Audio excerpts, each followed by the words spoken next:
Alright guys, what's up? So today in this video, we're going to be talking about why I am leaving Latin America, where it is I'm perhaps going to be going next, what are some of the reasons that are pushing me away from the continent, and perhaps what it is that you could gather as some of you guys who are expats or digital nomads, or guys that are interested in maybe perhaps traveling to this continent, whether or not it is still a good option for you, and maybe what some of those good options would be. Just because I am leaving doesn't necessarily mean it might still be a good option for you.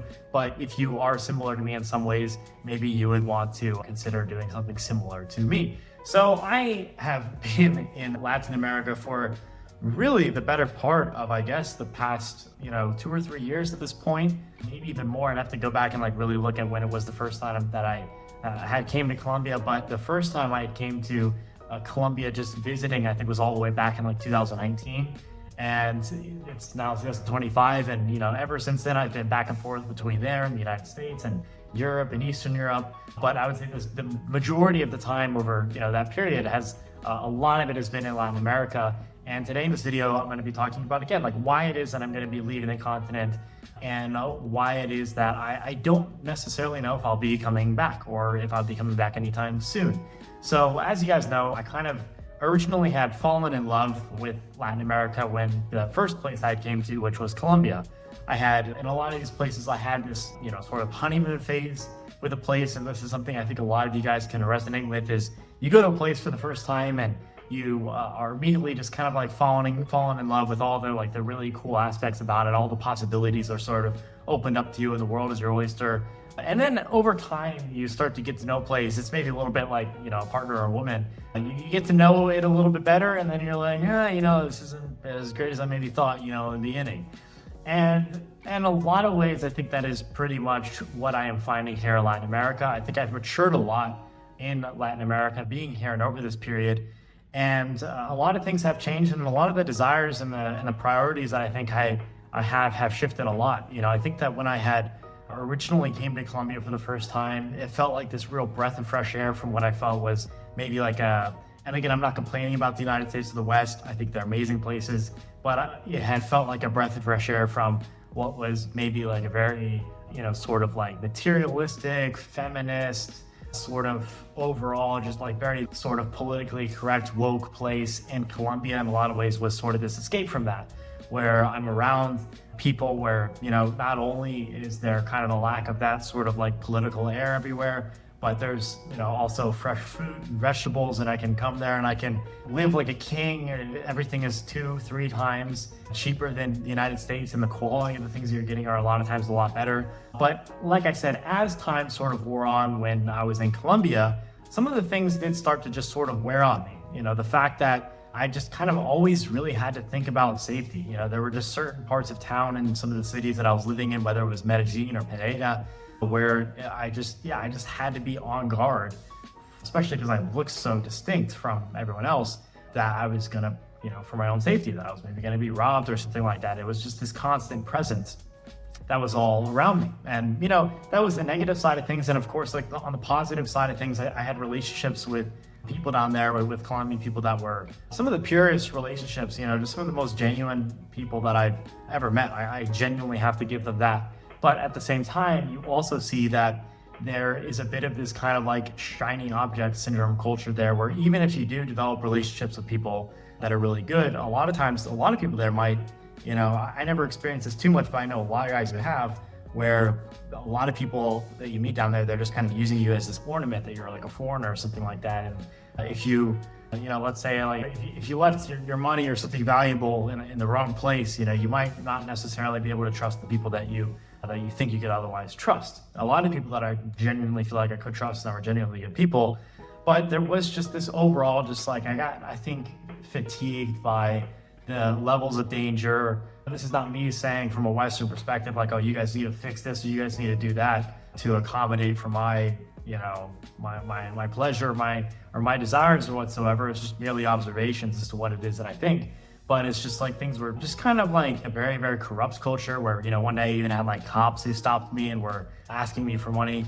So, you just had a lot of those things just over time really sort of wore on me. And then I had came to Argentina, and when Argentina was like this kind of new breath of fresh air, and I kind of fell into a bit of like a new romance. That was about a year and a half ago, maybe a little bit less, that I first came to Argentina. And I kind of fell into this new sort of romance with Argentina, where I was like, oh my gosh, like this is great. It's safer. At the time, it was also even cheaper than Colombia, and the women were beautiful. Girls that had more of a sort of like European look, but still had that Latina sort of vibes to them. I like the food, the steak, everything like that. Really fell in love with it for a really long period of time. And honestly, I would say, as far as Argentina goes, I still really love Argentina. Like this is, I'm in Buenos Aires right now. I've been in Cordoba. I've been in a few different places. This is still, honestly, like I think even any of the places that I'm gonna potentially go, and we're gonna talk about what some of those places are, this is like a top 5 place. Like this is a really great place, even though prices have skyrocketed in the past year. It's just a really nice place, really nice culture. You have really beautiful women. It's not necessarily that difficult to date here if you know what you're doing. Like a lot of guys, kind of say on the internet, they talk about how difficult it is. And yeah, the steaks and everything like that, the fact that you have nicer architecture, a bit more European sort of overall, it really is a nice place. But it is still South America. People are still, for example, like mestizo for the most part. And I think the biggest thing that I'm craving right now is especially seeing sort of like the political landscape sort of shift. And I think with sort of the United States and Trump and everything like that, like kind of leading the charge, and you're seeing political correctness maybe being a bit on its back foot. And certain like right-wing movements in European countries have started to kind of gain a bit of momentum, like the AfD in Germany, for instance. These things are not necessarily reasons in and of themselves as to why it is that I would want to live there. Just because there's a political situation or something changing in this country doesn't, like, why does it really matter?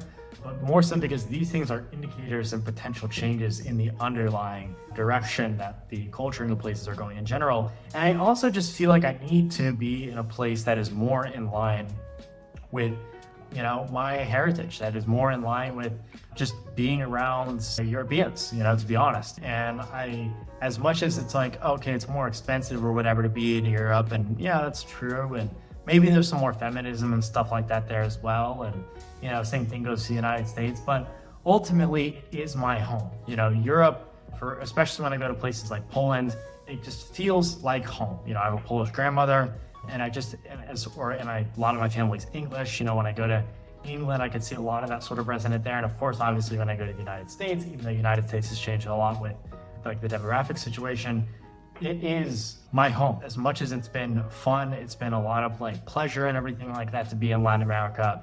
I think ultimately there has to be something more to life than just going to a place that is necessarily the most like kind of comfortable and easy. But ultimately, I think that you do kind of maybe have to just kind of like go to Europe and go and be around some of really my own kind, I think, in a lot of ways. And I've been to Europe several times. And of course, I grew up in the United States. I did van life in the United States for like a year during COVID. And so I think that those were very fond memories that I have. And so this isn't necessarily something new. It's like I've done it before. But I'm basically making this video to say I think that the whole Latin America thing has been great, but I think I've done it. I've done it to the fullest extent that I could. I've been all over the countrysides of these places, and the big cities in these places, and the beaches and the mountains, and I've been all over the places, and I've learned the language. I speak Spanish relatively well. The relationships that I have with people are pretty much entirely in Spanish. But I think that ultimately, at the end of the day, these places are great for adventures and everything like that. But as you get older, I think it is more important to be around places that are more resonant with who you are on the deepest level, and be around people that are more similar to you. At the end of the day, the people that I find and I connect with the most are people that are Americans or Canadians or Europeans. They're the most creative, they're the most dynamic people that I think. Where Latin America, they're very fun, they're very live, laugh, love. And it's not to say, I'm not making this kind of like put down of like, oh, they're worse and these people are better or anything like that. But as much as I can try to adjust myself to these places, I will still always be an outsider. I will still always be a foreigner. I will never be Argentinian, even if I got an Argentinian citizenship. So I'm thinking right now the plan is I'm going to fly into Europe, and I'm going to spend some time in Eastern Europe. Like I said, I have some family history in Poland, and I think that is a really solid place in Europe right now in general. Might also take some trips to Scandinavia, and really just maybe use Poland as like a springboard to travel around Europe and see a lot of interesting historic places. So thank you very much for watching this video. So that's all to say that things are maybe going to be shifting a little bit on this channel. And I thank you very much for joining me along the ride of this whole Latin American sort of chapter of all my trips. And I hope to bring you into the new adventures that I see in Europe and bring you along for the ride. And we'll see what happens. So leave any comments that you have down below if you have any recommendations or any places, or if you've had similar experiences in places that you've traveled. But for now, I am done with Latin America. Maybe in the future I would come back. If I did, it would be southern Brazil or Buenos Aires or Argentina. But I think there is a time and a place for that. But for now, Europe is calling my name. So thank you very much for watching, and peace.